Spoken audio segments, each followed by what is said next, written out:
सांगलीत रेल्वे पुलाच्या खाली चोरी केलेल्या वस्तू विक्री करण्यासाठी थांबलेल्या शशिकांत मल्लिकार्जुन हिरकुडे वय 32 राहणार गंगानगर गल्ली नंबर 1 विश्रामबाग सांगली यास मुद्देमालासह ताब्यात घेतले। त्याच्याकडून 71,500 रुपये किमतीचा मुद्देमाल जप्त करण्यात आला।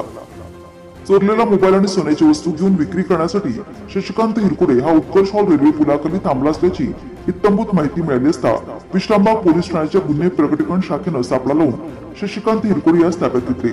त्याच्याकडे गुन्ह्याच्या अनुषंगाने चौकशी केली असता त्यांनी विश्रामबाग येथील सुशील हॉस्पिटल समोरून दुचाकीवरून दागिने, मोबाईल आणि रोख रकमेची पर्स चोरून नेल्याची कबुली दिली।